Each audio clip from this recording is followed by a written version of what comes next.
Welcome to CantonCoders. It's Wednesday night. We're doing a live stream, and tonight it's all about romance and couples therapy. We're joined with Caryn and Lucas, who live in Ypsilanti, which is like Canton, but they pay a lower tax rate. Lives right down the street from us. Caryn's been in CantonCoders since the beginning, and Lucas was dragged along because I think he was told to. That checks out. Yeah. So just a shout out to next week. We have Camille Bell. She'll be talking about what they didn't teach us about testing in computer science college, which is funny because Lucas and Caryn both have masters in computer science, and I'm sure they know also which was not taught. But sign up at Eventbrite. So go to events.cantoncoder.org, and we're good to go. Anything else I should add, Lucas, Caryn? I think we're good to go. Awesome. So if you have any questions, drop them in the Twitch chat, drop them in Slack. If you have Lucas's cell phone, text him.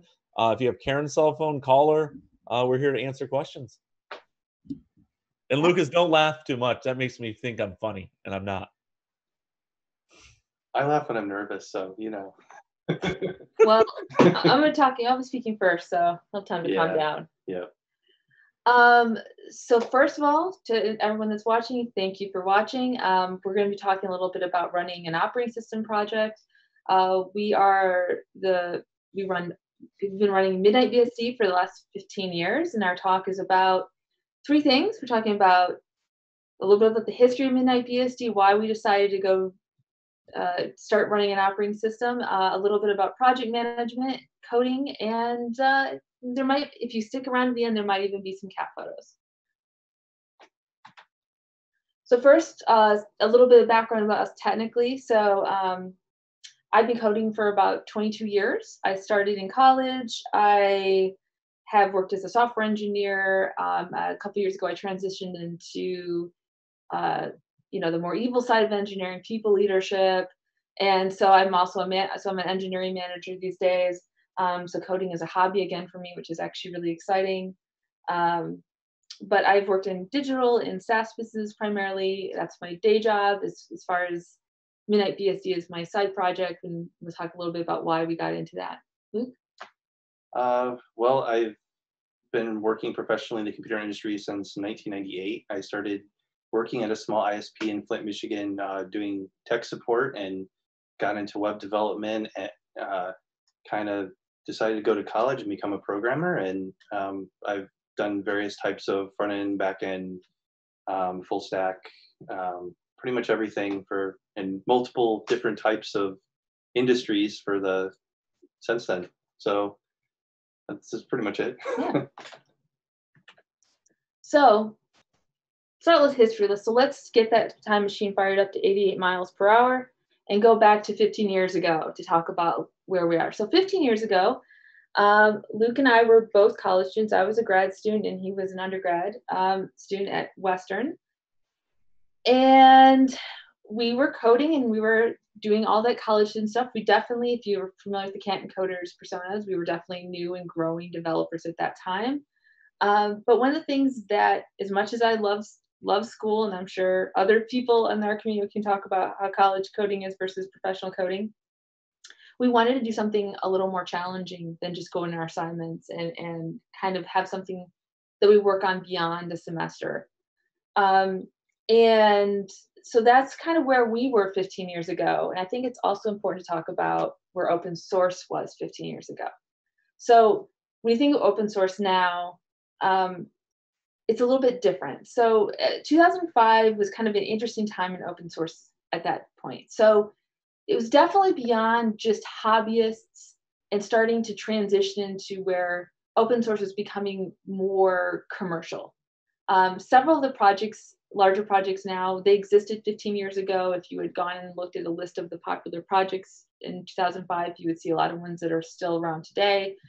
But open source wasn't yet at this level that we're used to, where you see all this corporate sponsorship and you see all the almost business-friendly nature of open source. And I remember when I first started actually interviewing for jobs in 2006, I was initially in some early interviews I was working on open source, and people were a little bit, especially conservative employers, a little like, oh, I'm not really sure how I feel about that. And now when I talk about open source, for example, I know we don't talk about our employers at CantonCoders, but where I work now, like that's considered a plus. It's a very different environment. You did see sponsorship and support from the software industry at the time, especially at the larger projects. But again, the company, it wasn't even really conservative tech companies. You're talking a lot more of the forward-thinking companies were actually starting to embrace open source and starting to make kind of serious financial contributions and code contributions. But it wasn't nearly at the levels that we are now. You wouldn't have had, say, IBM buying Red Hat in 2005. That wasn't something they would have seriously considered if you looked at the more conservative tech firms at the time. So I think it's important to realize that at that time too, open source was kind of transitioning as far as how it was from being purely hobbyists and side projects to where we are now, talking about having really it be something that's part of business and more commercial friendly. So what we ended up doing is we took the leap and we started with FreeBSD. We forked FreeBSD. Now there's a couple reasons. Even in 2005, there was Linux. It was still more popular in the BSD community, but we actually gravitated to the BSD community. Both of us had tried Linux. We had mixed experiences. Linux also in the late 90s and early 2000s. For some people that are watching the stream may remember, it was a really fun time to lose your file system because the file systems are incredibly unstable in Linux at the time. But the other reason is that we gravitated to the BSD community is we could have a whole talk about it. There's a big philosophical difference on the licensing between the BSD communities and the GPL. You can Google it, you can look at that debate yourself. We landed on the side of that if we're going to be putting our code out there, we want people to use it. And we understood the pros and cons to using the BSD license. So we ended up gravitating to the BSD community, and that's why we forked FreeBSD. So there's a couple things I want to talk about in this presentation as a theme, but I want to talk about our initial project goals. I think it's really important, especially if you work on something for 15 years, to look at where you started and reflect on that. So we had a couple things in mind at the time. We wanted to make a more user-friendly BSD project. Even back then, some of the Linux distros, particularly if you look at Red Hat, were more user-friendly, had more graphical UX. BSDs really were almost, I don't want to say power users, or there was a little bit of a, you didn't have casual users stumbling in using a BSD project. And you still actually don't to a large extent. But that was something that was one of our initial goals. Another goal that's kind of important to take into contextually is we wanted better package installation in the BSD world. For people that were kind of remember that time, in a lot of ways, most BSD projects, when you were installing software, you were still building from source, which is so fun. If you've done that once or twice and you've had that experience, you never really want to do it again. So that was actually one of the things that was a goal, and just a general better UX experience. That was kind of our large goals that we started when we started the project. So, so I want to kind of talk about what happened, and this is what's important. So if I took all these goals and had represented them as cats, it would have been a little bit like this. They're all kind of there, but some of them are battling each other. And I think something that's important is that if you work on something for a long time, even if all your goals are successful, you are going to change what you end up doing because some things don't work the way you imagine it will. So some of the stuff, particularly around getting good graphical experience, we really didn't have the package support there. We did have much better success on the package installation side of things. And so I think it's important. I wanted to kind of highlight that we had these goals. Did we make all of them? No, that's really normal, especially when you maintain something for a long period of time, your goals change. And I just wanted to highlight that. I know that there's people of all different levels. I think it's important to remember that as you work on something for a long time, some of the decisions that you made 15 years ago don't make sense now, especially when we talk about the technical part later. You're going to hear some of the original architecture. And I know some people are going, why didn't you do this or that? And it's going to be, well, the tools didn't exist. So you have to keep that in mind. And I want to talk a little bit about don't be afraid to adapt. If you set goals on, if someone on the stream decides, I'm going to make my own open source project, I'm going to make goals, and you don't make all of them, or you realize that maybe those goals don't make sense, it's okay to change. It's okay to change. It's okay to to adapt your goals to what you want to do. For us working on open source, we have definitely not been in it for the money. And it's for us been an educational and fun experience. It's a hobby. As long as we keep learning things, as long as we keep having fun, that's what's important. So don't be afraid to make changes to your goals, and especially if you're maintaining something for a long period of time. Kind of now I want to move to now and talk a little about what our current project goals are. And here's a couple things, that high level things that we are thinking about or working on. One, when we talk about our package installation changes and we talk about our build cluster, we did actually achieve that goal. Our initial goal of improving the installation experience, we did achieve that. We actually have been credited on occasion in the FreeBSD world early on when they were revamping some of their system, as that we proved that certain concepts were possible for the build system. But we want to continue improving that. You can always make that better. Specifically around making the system more user-friendly, we kind of narrowed down to certain goals, particularly user configuration. That's something that we feel that can be improved. In general, better out-of-the-box desktop installation. That's something that we want to have, I don't want to say parity, but better systems for people that want to actually use a BSD as a desktop. Better documentation. Also, reevaluating the init system. That's more of a technical goal, but that's something that there's a lot of changes. It's something that we're actually reevaluating this time. And finally, Luke will talk about Magus, but Magus is what, 14 years old, 15 years old? 2008. Yeah, so we're looking at doing a serious re-architecting of the system, just because technologies have changed. We have newer options for certain things, and to make it more in line with some modern patterns. And one of those being is we want to have more frequent builds than we do now.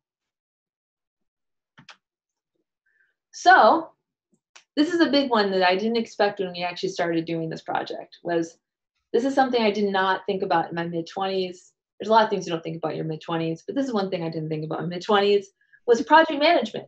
I was definitely a coder, and I was thinking as an engineer, I was thinking all the fun technical problems I'll get to solve, all the code I got to work on, and not thinking about there's a whole other side of this where you have to actually manage the project itself. And there's a lot of important lessons that we learned about project management from Midnight BSD that we would not have learned, that we would have eventually learned in our professional careers, but much later, because we were exposed to this probably a little bit before we were ready, but sometimes that's just what happens. So I first want to talk about, just in general, how open source projects are managed. And there's two common models that you will see. You'll see variants, and people will have different ways, but the first common one is the Dictator, hopefully Benevolent, hopefully.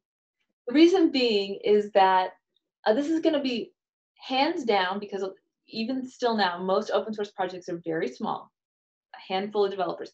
This is going to be the most common model you see. Because by default, if you decided, like I said, if you watch the stream and you decide, you know what, I'm going to make my own open source project, this sounds really cool, you will be in this model by default. Because what happens is that you have a handful of developers, and one person or two people are really making most of the decisions and make the final call.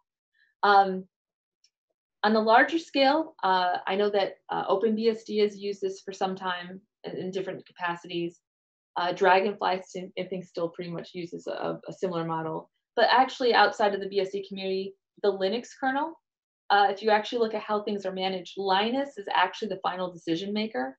He has lieutenants that can make decisions about how things are, but ultimately, if there is a dispute amongst the lieutenants about what to do in the Linux kernel, there's one person that makes that call at the end of the day.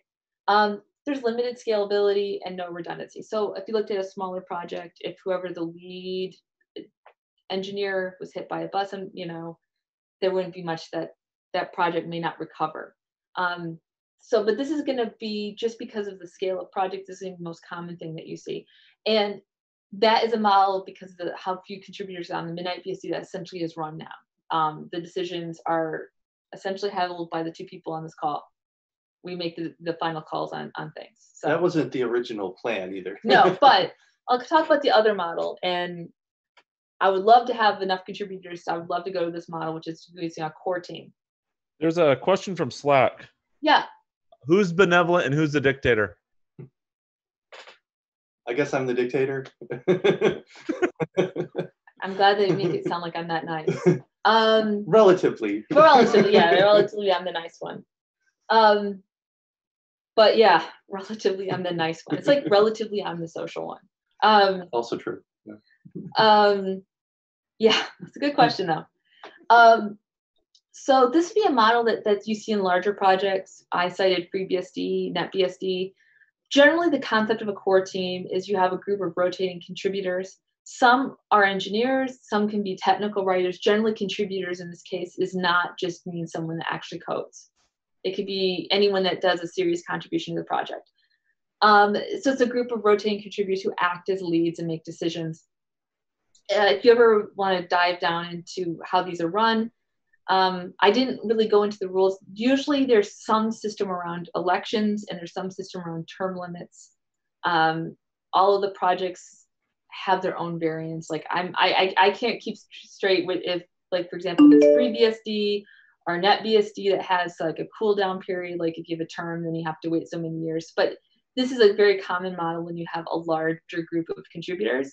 If for some reason Midnight BSD ever got large enough, we would actually go to this model, but you basically need to have enough people to have basically a rotating core team. So, but this is something you do see. We actually did try to do this model at one point too. Like early in the project's history, we actually had a lot more people involved in the project. So I think at our peak, we hit about 15 contributors. So when we hit about 8, we actually had, I had 2 other people in the project that were, one was working on basically the security officer, and one was working like in charge of ports. And so we kind of were doing a kind of a pseudo core team model at that point. But, you know, as people kind of left the project, there were a lot of disagreements about kind of direction and stuff. One of them was really into OpenBSD and wanted to go one direction, and one was really pushing a completely different model. So we kind of like ended up where I was in charge again by myself pretty much, and then Caryn was helping me, and we kind of went back to that. The big purpose of this is though, because when you have a lot of contributors at the scale, say at FreeBSD, who has several, I don't know how many contributors they have actively commit at any given time. I don't know right now. I know sometimes it's in the hundreds. Yeah. So basically running a medium-sized software shop. The point of this model is that you have people not get burned out from being in that lead role and have that flexibility. So you really need to have enough contributors that you can actually rotate people and kind of reduce burnout. But this is much more common as you see larger projects. So one thing that we kind of started talking about when we had more developers, but this is a really interesting thing, especially I mentioned this is something we didn't anticipate. You know, code is easier than people. I can't stress that enough. Code is way easier than people. When you have people come on board, first of all, so something that's very important in open source to keep in mind. This is not like a workplace. One big difference between a workplace and open source is this is something someone is doing in their spare time. They're essentially volunteering part of their evenings, part of their weekends. They are taking time away from their families and their personal lives to work on this. And people can also walk away from that very easily if they feel overwhelmed. So that's something to keep in mind. It's unlike a workplace where, you know, you are guaranteed 5 work days a week and you have structure and people have the motivation of staying because they have a paycheck. Open source this is something people volunteer to do. This is something people do for fun, and it's very important to keep that in mind. So when people have disagreements on a personality level, it's a little bit different than a workplace. People don't want to get fired, right? I want to keep my job at least long enough to get another job, but I don't want to get fired. when people have disagreements in open source project, I can give you a very famous one from the BSD community. So the founder of OpenBSD, Theodor Rapp, he used to be a NetBSD contributor for a lot of years. He was a co-founder, actually. Yeah, co-founder, very high. If you ever want to look this up, he published the emails himself. So I'm not putting out anything but he had a huge disagreement with them and just walked away. So you can have these extremes. You have to keep that in mind when you're dealing with people. So you learn a lot about conflict resolution. What's important, stepping in between and making those decisions. One thing I would say too is that we had to learn is not everyone, Luke and I, for example, this is our project. We have a different level of commitment as someone that is volunteering a couple hours a week. You have to keep that in mind. Also, contributors will contribute unevenly. And the reason I say this is before this call started, we were talking about the fact that we have this contributor that every year or so pops up, makes a contribution, and then kind of disappears. He actually does a lot of our graphical work. We don't know when he's going to pop up again or where he's going to be in the world. It's kind of a fun game when you talk to him. Where are you living? But he has made serious contributions to our design and to our graphical assets for the project. But like we have just learned to accept that when he has time, he'll do it. And when he doesn't, we may not talk to him for a couple months. You have to learn to accept other people's schedules. And this one's really important. And this is something that is really hard. And this is something that translates to the workplace as well. You will upset some contributors with your decisions. You'll not make everyone happy. People will get mad at you. People will be upset with you. And if you cannot handle having someone get upset about a decision, even if the decision to you is like, I'm a very logical person. I try not to think emotionally, but like I'm looking at a decision going like, this is the most rational thing for us to do. Someone will be mad. And you have to learn how you have to cope with that as a person. Talking about this, I wanted to mention this specifically because running a project for 15 years, the level of trolling I have personally been on the receiving end has been amazing. If they don't have a sense of humor, I would be very sad. But sometimes people will go out of their way. We have a lot of positive interactions with their users who say that they give us great feedback. They're very helpful, that give us constructive feedback when needed. And we also have people that you occasionally encounter that will go on your Twitter account and leave a bunch of negative comments, and then go on Facebook and leave a bunch of negative comments, and then go on Amazon and leave a bunch of negative comments. And it's the same person. So you have to learn how to I had to learn for me how to not take that personally. You know, they're not attacking me. They don't know me. They're not attacking me personally. And being able to distance myself from that. And so there is some negativity. It's like anything else in the world. If you put yourself on the internet, you are going to have people that will come out, go into your chat, that will attempt to, go into your wiki and deface your documentation. This is stuff that you'll have to live with. There's a question from Bun Dumpling, and Bun Dumpling found this live stream through something Midnight BSD posted. Yes. And his question, or her question, I don't know what Bun Dumpling's pronouns are, but are there strategies for contributor retention or stimulation, nudging them to contribute after a period of inactivity? Usually, I found that people that previously contributed to the project will kind of check back on it at some point on their own. And, if they like the direction that you're going in now, they'll kind of jump back in. They might put out some feelers. We've had former contributors have come to us and asked us questions, in IRC or some other medium, or emailed me and asked, hey, I see what you're doing now. That looks really cool. Would it be all right if I came back? That it's kind of an organic process, I would say. Like sometimes people just kind of come to you. usually people have very specific objectives when they join a large open source project or a small one like ours. There's something that they want to fix or want to work on or want to get out of it. And if they think they're going to get that, they'll be there. The second that that kind of turns around or it doesn't work out, they're back out again. So a lot of it is just, I would say, just getting the word out about new things that we're doing in the project or goals that we've reached or things like that. Usually, eventually, people see those things, and it does help with contributions. The other thing I'd say is just in terms of recruiting people, I had a lot better luck in college than I do now. When I was younger, like I knew a bunch of people that were junior programmers. They were trying to get experience. You know, they're either in college or just a year or two in working. And, you know, a lot of people in that age range were really interested in open source at the time to have a, you know, a portfolio to show people, things like that. You know, I had some interesting grad school when I went back to grad school. You know, a couple of people kind of checked it out and, you know, had a few ports contributions. I've had people that have contributed translations for the website. Mm-hmm. It doesn't always have to be programming things. Yeah. You know, and, you know, people want a portfolio, and that's like one of the things that you can offer with a larger project like this potentially. A big part of it is really kind of talking about the project and, like Luke said, getting the word out, because you don't want to. It's not the same way that you would recruit for a company.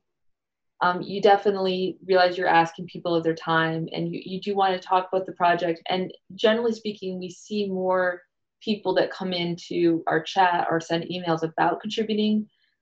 We've done in the past. We wrote articles for BSD magazine. We've done interviews for podcasts in the BSD community. Those tend to spike interest in people contributing to the project. So talking about the project actually is one of the best ways to kind of get people and also keep people back, because if they hear about things that particularly when people that contributed before, they'll come back and they'll look at how things are going. I don't think trying to think if we've ever had to not tell a former contributor to not come back. I don't think that's happened. Yeah. Well, I did have to ask someone to leave once though. Yes.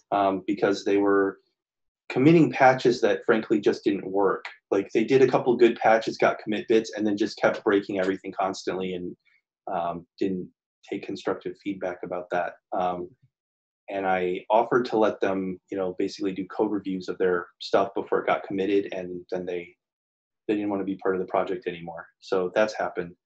There's other things you can do too to kind of make it easier for people to kind of do one-off contributions. Like this year we moved the project to GitHub. So we used to run our own first CVS and then Subversion repositories on our own server here. But we moved to GitHub because, you know, we kept getting feedback. It's a hassle to, you know, do patches and get them to you and that kind of stuff. So we actually haven't had a lot of submissions yet, other than the website. A lot of people have actually submitted small patches for the website, translations, things like that. But we haven't had a lot of actual stuff. But that used to be a big complaint we got. So the bar has to be pretty low in terms of contributions, both in terms of like, you know, rules about code formatting. You have to be a little flexible and willing to fix things, I think, if you're a smaller project. And you also have to be a little bit more open. You know, if someone's willing to contribute a big feature, but it's in a programming language that you're not necessarily as strong with, you know, if they're willing to maintain it, it's totally okay to take that contribution. Yeah, I think that's something too, like about, I think we talk about this too, about, I think later we talk about leveraging the strengths of the people that are willing to contribute. Sometimes people, even like the non-code contributions, like the website translations are a big one. We don't have this, you know, there's a couple of different, I think Russian was one of the languages we got once, right? Yeah, for a while we had a Russian translation. I eventually had to remove it because it got out of date, but you know, we don't speak Russian, so you know, you sometimes have to work with what you have. But there's definitely on a smaller project to be more flexible about if someone has a great idea, but maybe it's not a language that's your favorite language. If it does the job, you just have to. I think it's important to be flexible. I hope that answered the question. I think it did, and actually, Bun Dumpling says you're more of like a benevolent listener, acceptor, as opposed to a dictator. That's very nice.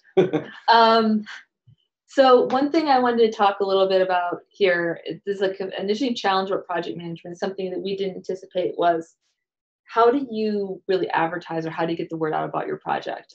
Because a larger open source project has a budget, they can send people to conferences, they have a larger presence, they can get corporate sponsorship.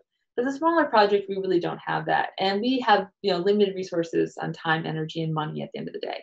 When we first started the project, just a big limiting factor, not that it isn't a limiting factor now, was actually money. We were in college.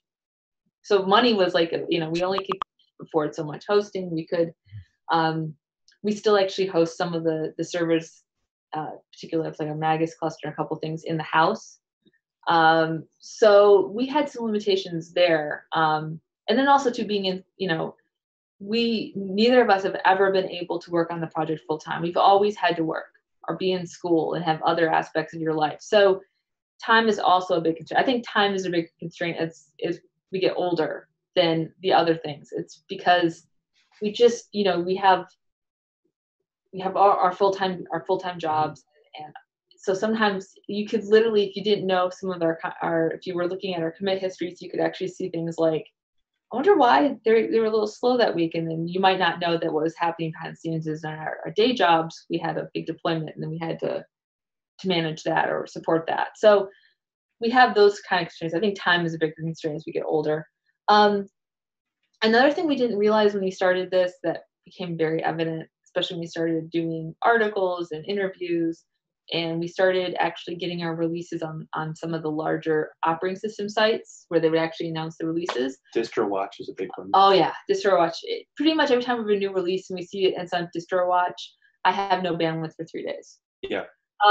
We can't use the internet for 3 days. Yeah, so that was something we didn't really understand when we started this project, and we ended up learning, I hate to say it, sometimes we have paused to release a couple days because we're like, we know we have something as our jobs, or we have a project for school and we're going to delay it a couple days so we can get that done.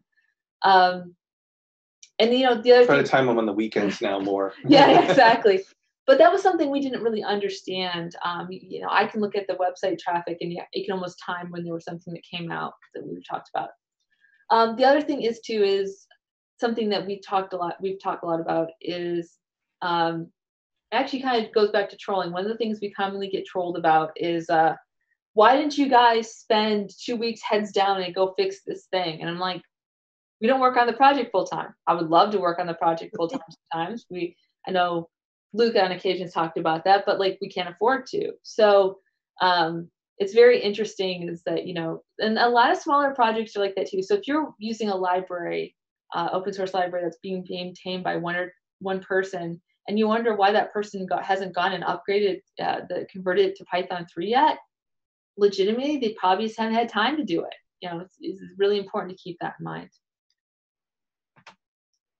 So a question we got from the community before we did this talk was about, someone asked a question about priorities, how we determine priorities in the project. So we have a couple ways we figure out what to work on, high level. One is user feedback, which is really valuable. One thing about the Midnight BSD is interesting, we don't actually know, I think legitimately, how many users we have, active users in a given time. We don't have really, even if we had, there are tools you can do to try to get metrics, but it has to phone home and a bunch of stuff that people just don't like. So we actually don't know how many users have, but we do get emails, we get bug reports, contact from social media. This is one way we get feedback. And that can kind of, if people start saying, hey, I'm really trying to use this graphics card, I'm trying to use this network card, it's not working, that's one way we can find out what's going on and kind of understand how many users need that. One thing that's a big thing we'll shortly be talking about Magus, cost savings, which can be time or money. Since we as a hobby, time is a big one. Anything that we can do that saves us manual time working on something is a big win for us right now. If we have something that we can just set it and forget it, great. So we'll put time into that so that we can actually focus on the things we like about the project. Like, not that we don't like project management, but we're still coders, right? So we want to code. So anything that gives us more time to code is something that we'll invest in. Technical work that furthers our larger goals. So we are constantly evaluating if there's a new project coming up that we could potentially bring into the project itself or bring into our package system. Does this further our goals that we want to? Is this something we want to put in our port system? Is this something that is leveraged against the direction we want the project to go? And finally, a big one, and we talked about this, leveraging the contributor strengths. Sometimes you have a contributor that comes in, can commit to a couple months of work. They'll tell you like, hey, I want to work on this thing for the next 4 months.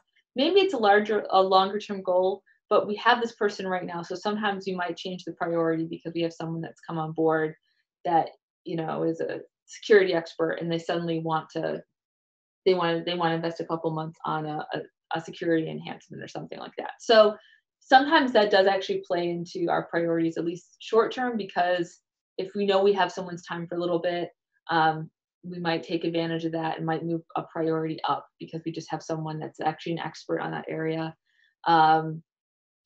We also a very small example was a couple months ago, we added a Duo security port for MFA.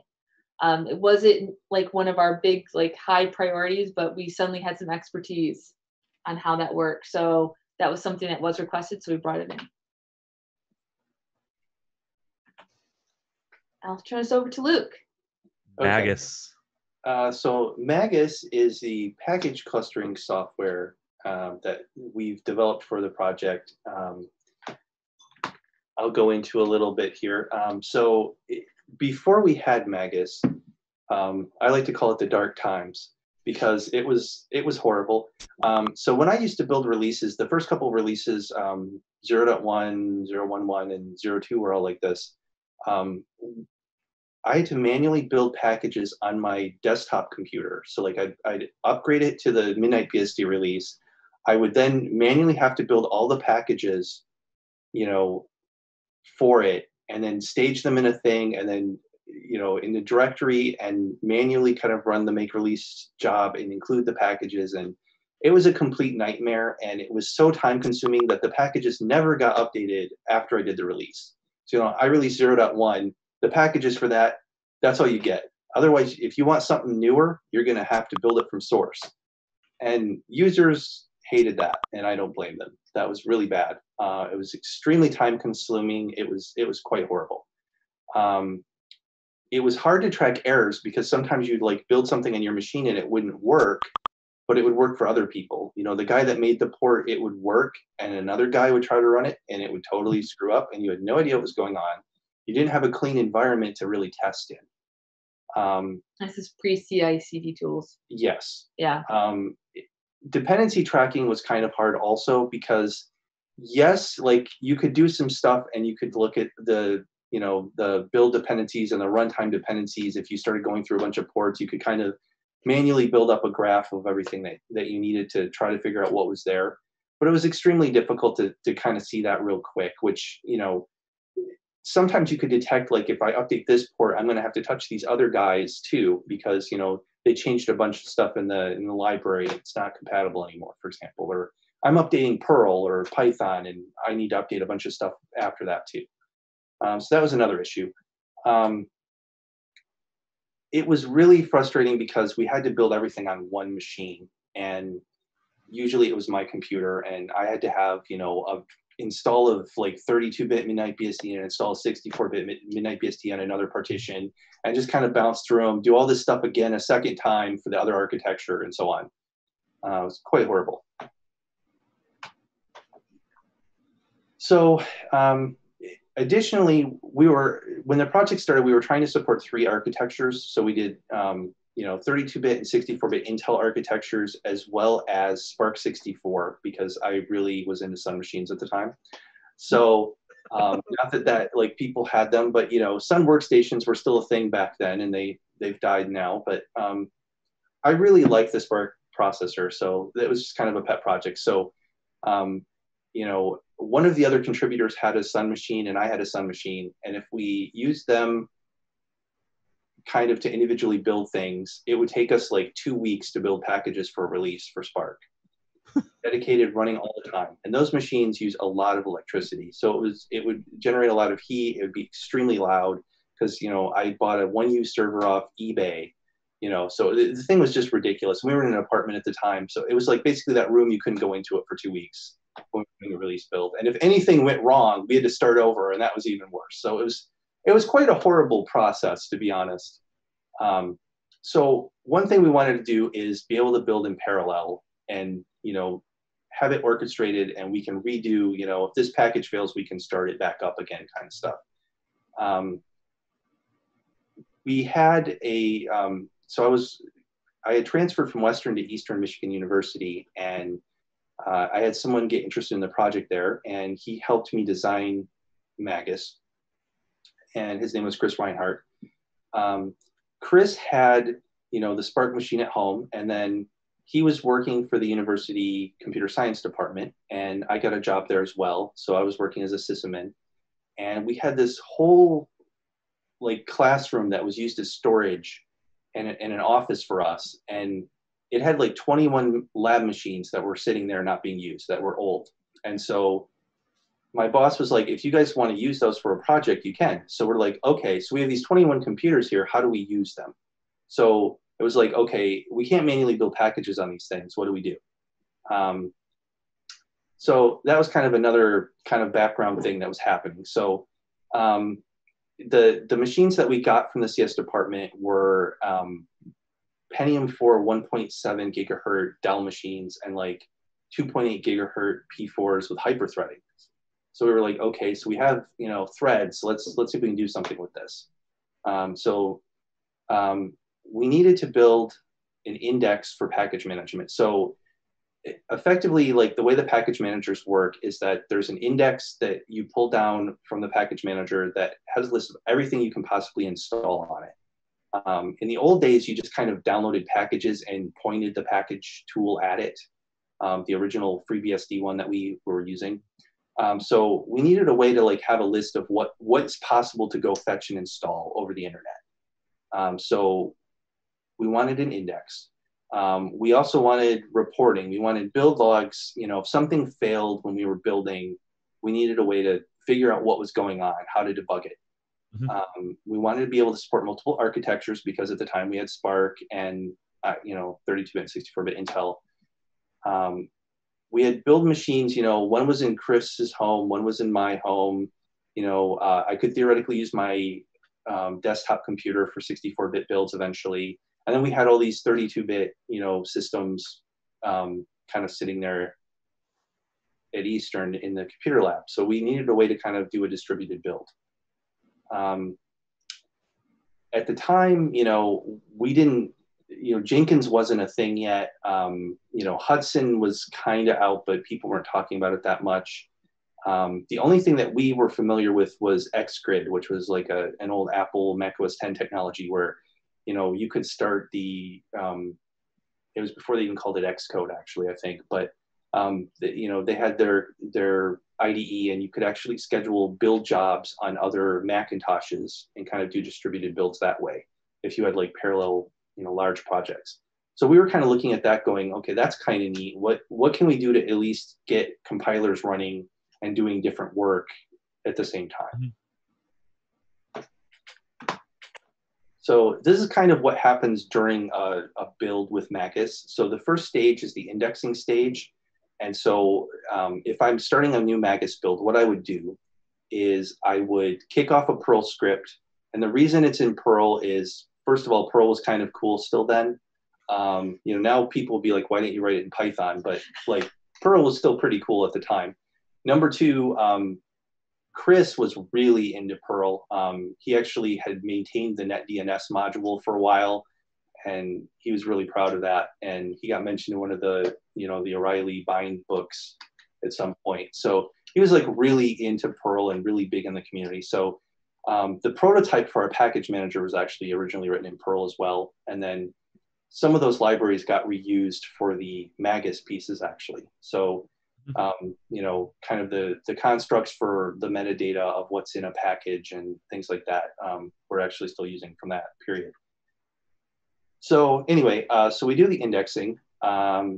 it basically checks out the source code from GitHub of the imports tree, which is like all of the build files. It will run through and go through every single port and collect metadata, the version, the name, the dependencies, the license, if it's restricted, the website URL to go look at it, the package description, and the flavor, which I can get into more later. It goes through, it does that. It generates a tarball from that source code. It stages it on an FTP server. So all the Magus nodes can get the same checkout of the source code, because people could be actively working on new ports while we're indexing, theoretically. So we want to make sure everybody's got the same copy. Mm-hmm.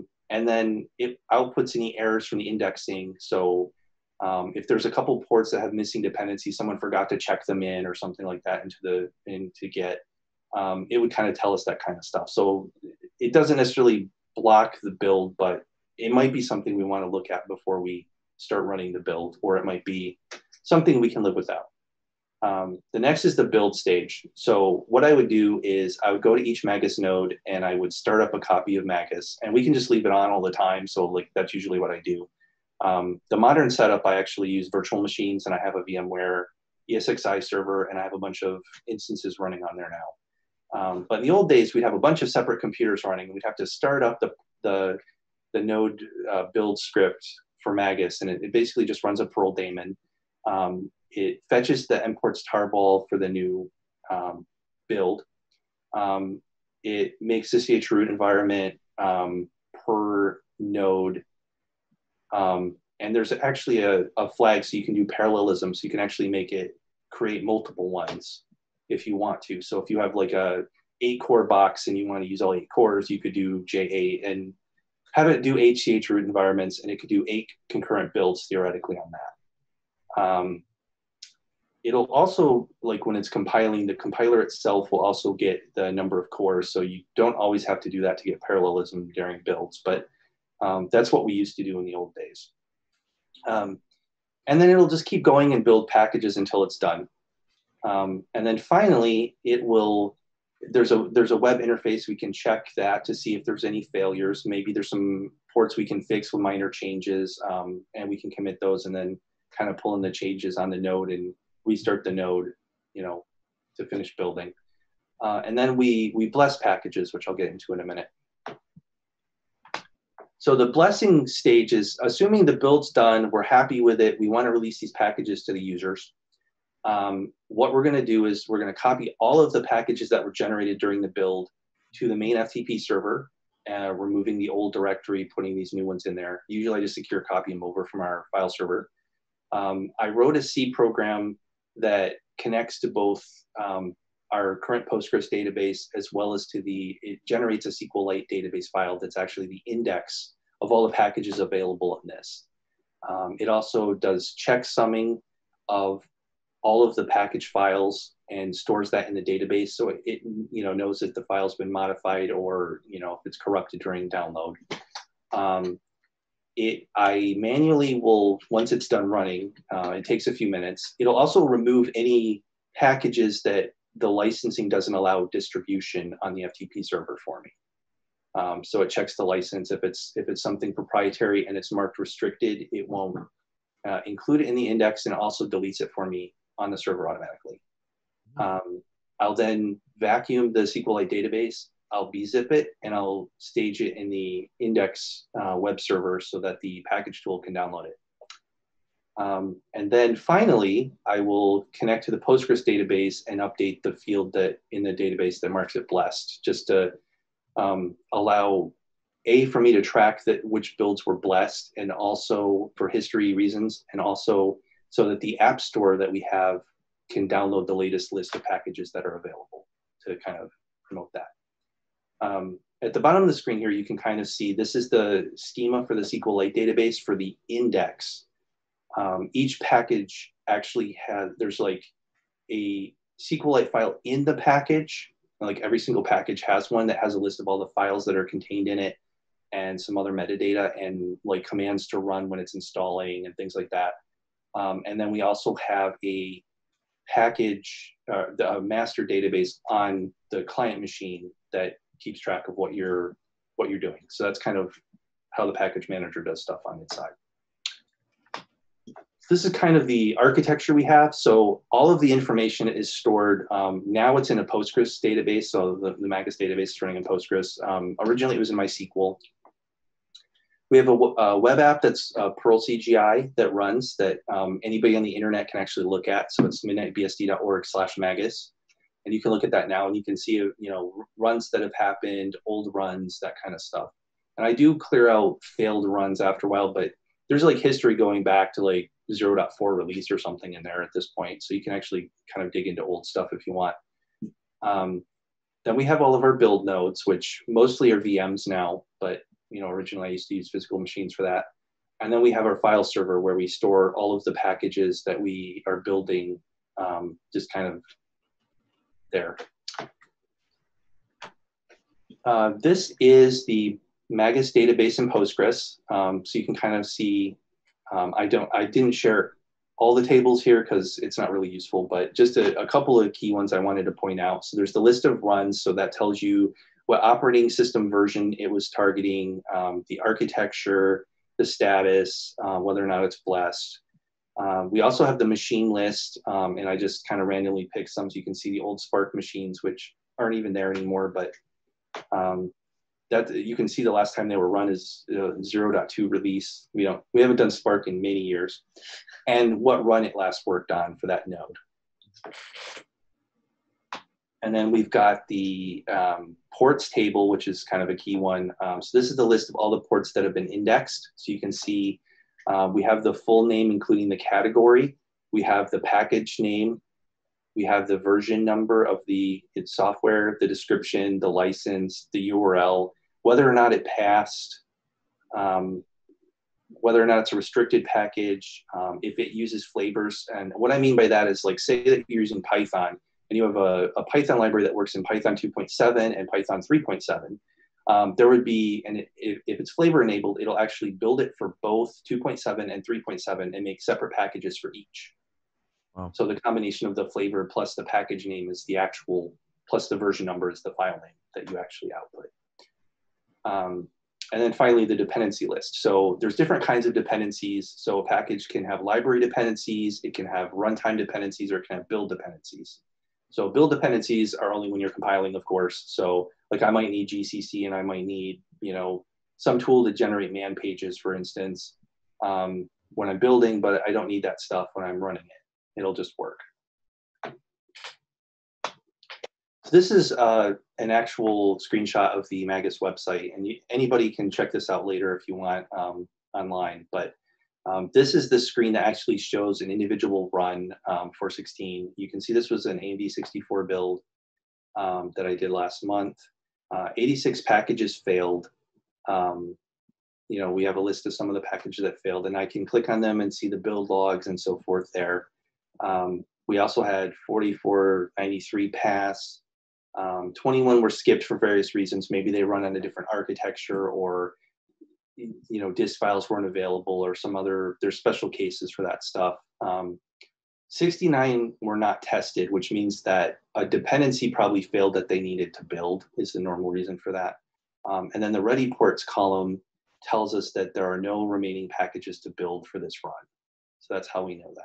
Also, the top blockers is important to mention. Yes, so there's also that top blockers link. If I click that, it's a very slow running script, but what it does is it actually, it isn't an exact number, but it kind of builds a score of packages that failed or haven't been built yet that are blocking other critical packages. So it tells us which ones to focus on first to fix because they have the most impact. So like if something like Python failed, that would block, you know, thousands of things probably.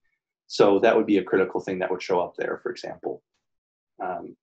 So that's kind of, there's a lot of information here that we can kind of do. And inside of the screen, kind of when we're looking at the details about individual packages, you can actually reset it so that you can build it again if you need to. So like if you did a change or it was a fluke thing, like it couldn't fetch the file because the internet connection went down or something, you could restart that individual package without doing any run. As far as speed goes, this takes about 3 days right now to do a package build for an architecture, assuming most of them pass, like this one did.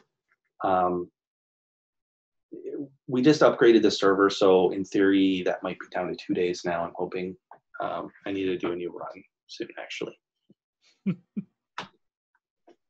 So real quick, what we got right, the fact that the Magus node can do parallelism was a huge win. I mean, at the time, there were starting to be, you know, dual core like Pentium Ds and the original core line of Intel processors and things like that. But for like most of the platforms we were using, like 1 or 2 cores was kind of it at the time. But now that's extremely important for actually getting done in a reasonable amount of time. The fact that the build node script is written in Perl is actually really good because that can run anywhere. So, you know, Perl was one of the first languages to support Midnight BSD and take an upstream patch for it. And we can build it, you know, a version of Perl, and it's part of the base system too. But it's widely available. It works everywhere. The logging and the detailed kind of different states that packages can be in is extremely helpful for debugging. The fact that we can just do distributed builds at all is really great.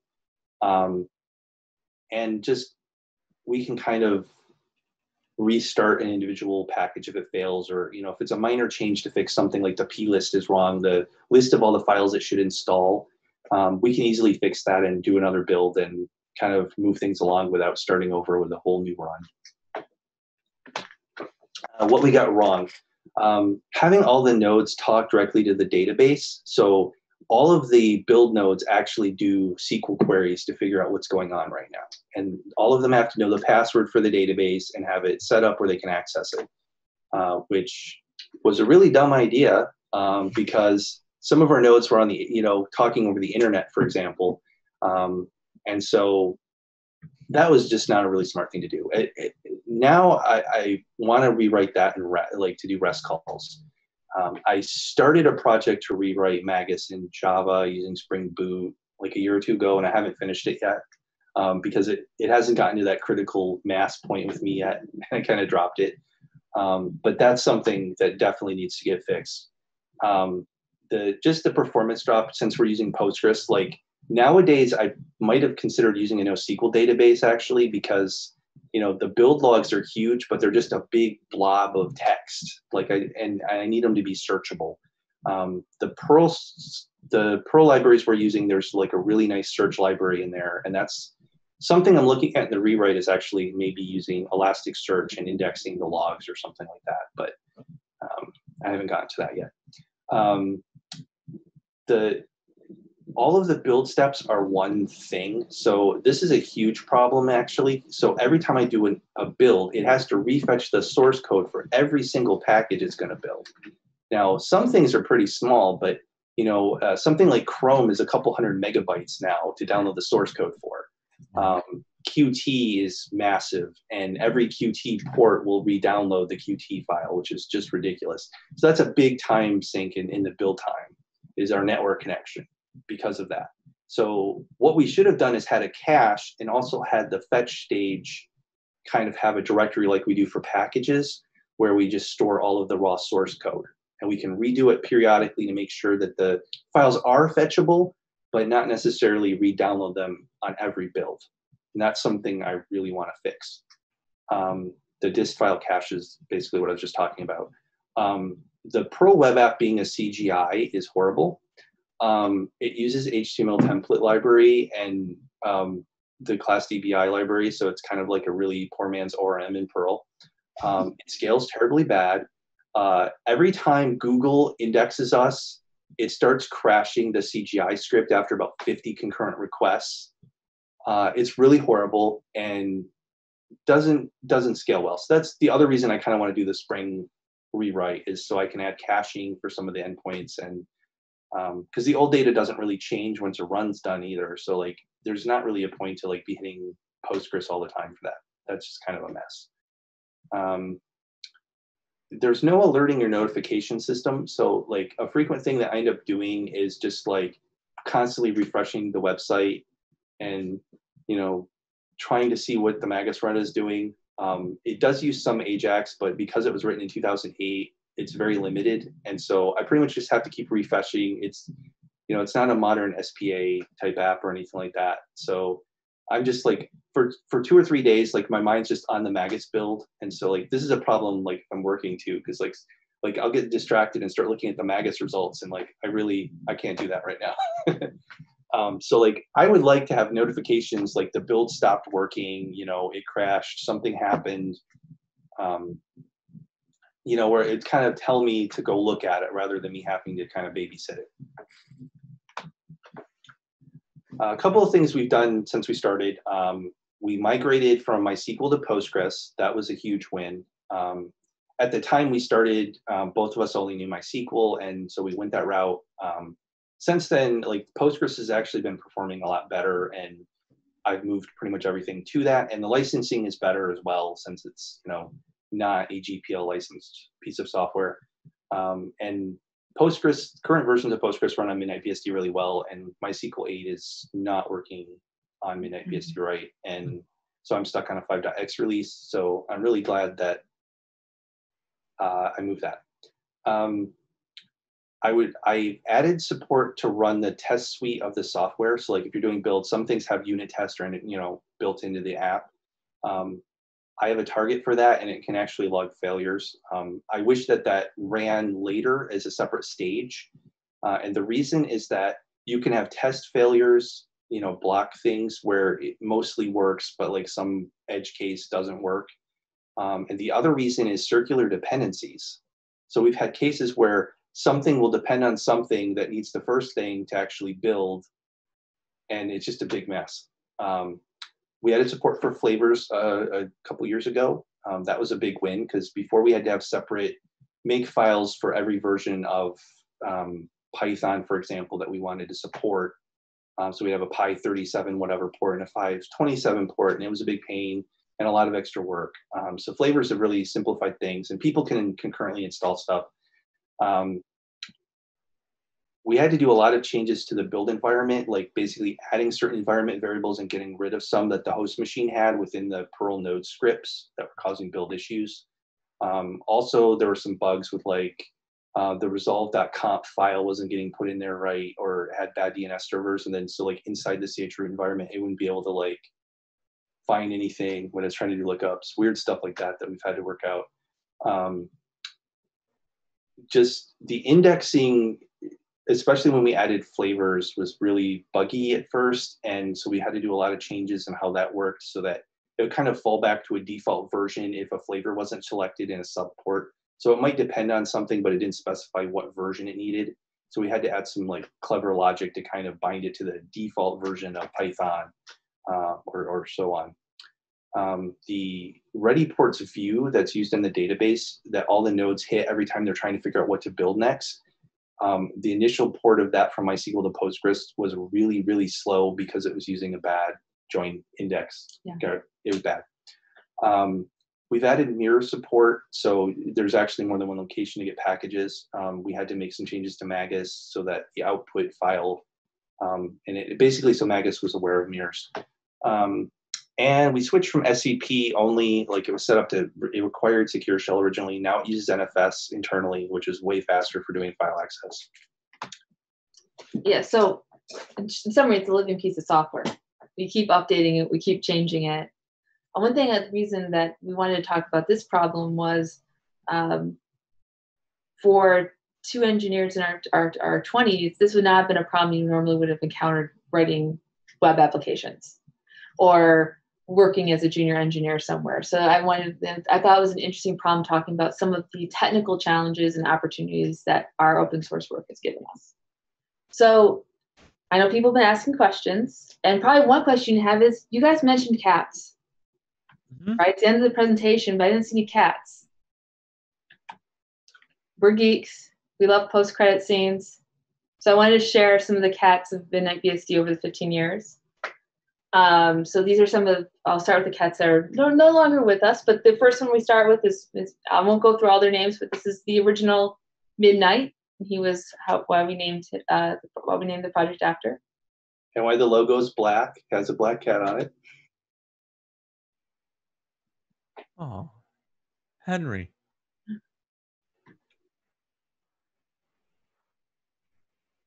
How many cats do you have right now? I'll get to them in a second. Oh. This is the in memoriam.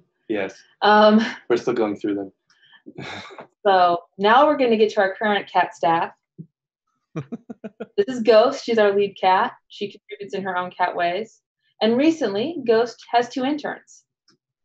So they're not fully at staff level yet, but they are interns. They're brothers. But since you stayed on the stream, we did promise cats. Here's some cat photos. So you just have 3 cats? We have 3 cats at the moment. Because when you said cat staff, I was looking at an org chart at least 4 layers deep. We've had up to 4 cats. We have 3 cats at the time, but yeah. So these are 2 cats we adopted just a couple, like 2 months ago, very recently. Yeah, and I mean, they won me over immediately just having Ninja Turtle names, right? So that. Yeah, but for people that were patient and sat through the whole stream, because I said nothing about cats, so we did share our feline contributors. Yeah. There are some questions. Okay. M. Clayson typed in, do you bench Midnight BSD distros against other? Do you look at other distros to get your inspiration to work on things? Do you say Midnight BSD has these features? Goodness, I'm out of the BSD game. I used to know them all. I'm pretty sure I've actually installed Midnight BSD in the last 15 years. But do you look at other BSD distros? I do, not just BSDs either. I look at other operating systems occasionally. I'm really interested in operating systems, so I like to look at what people are doing. Yeah, I mean, I do have some FreeBSD machines also that I use for servers sometimes. So like I keep up on FreeBSD a lot and what they're doing. I've looked at some of the other, Dragonfly, NearBSD, OpenBSD, NetBSD stuff sometimes. And some of the recent FreeBSD distros, like, I used to look at PCBSD and what they're doing. I think there was a lot of differences in the approach that we did. They kind of started at about the same time that we did. Of course, that project's no longer around, but, some of the newer ones like GhostBSD, in particular, I've been looking at some lately for ideas. I think some of the live CD or flash drive kind of distros have some advantages over us right now in terms of just getting something up and running, which, I think that's the biggest area that we're working on right now. We're going to make a lot of changes to the package manager so that we can kind of fix the install process and make it so that you can kind of drop into a desktop environment a lot quicker. With a lot less clicks and confusion in the install process.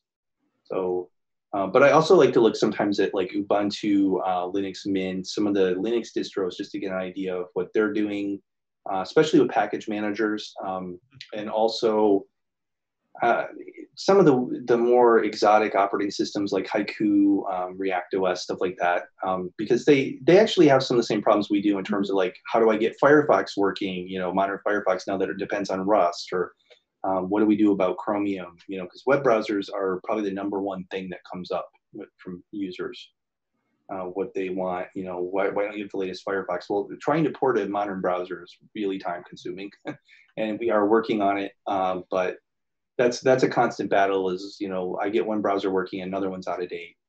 So that's almost a project in itself. Yeah. Is Microsoft Edge on your roadmap? No. That's from M. Clayson. No. Oh. So No. how do we have a lot of enterprising college,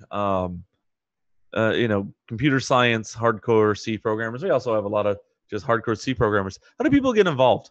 Like if they said, wow, that looks interesting, how do they get involved with Midnight BSD?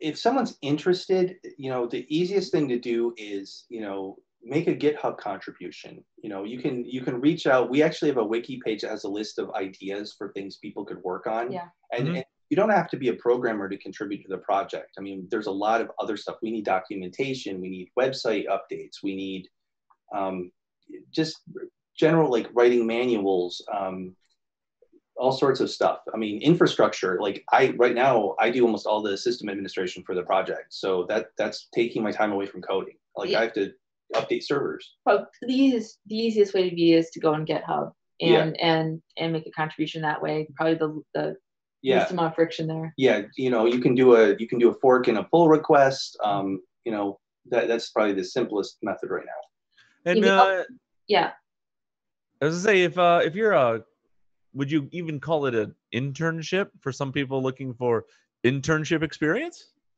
Wink, wink, nudge, nudge. You can definitely work on a project and share it in your portfolio, because we do run on the BSD license. So the BSD license, for people who aren't familiar with that, you'll see it a lot actually in business, because it's one of the most, well, depending on your perspective, one of the most friendly open source licenses for businesses, because pretty much you can just use the code. And you don't have to send the diffs back to the original contributor, which a lot of the GPL licenses require, though people don't necessarily do. So yeah, you could definitely, it's a good way to, if you want to work on something that you could share with anyone without any concerns about NDAs or anything like that. It's a really good way to do that. And Marcus is asking a question. He's in OS theory. He was wondering if you could help with his homework. No, don't do homework. That doesn't, no. We can share out the Zoom link. So in the Twitch chat, Matt, you want to go ahead and do that. Caryn, Lucas, is there anything you want to say live to Twitch before we sign off of Twitch? I think we pretty much covered it. Yeah, I appreciate it. Appreciate you guys both being involved in our community. This is great because CantonCoders has 2 people like this in our community.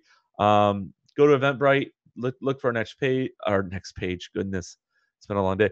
Our next event's next Wednesday, when we talk about things that computer science didn't teach you about testing, from Camille Bell, who actually knew Grace Hopper. Small world, right? And anything else we need to add? I'm getting the producer stare right now. He's looking at me. Cool, and we're gonna turn off Twitch now. So the 3 of us are gonna look really cool on camera until everything goes away.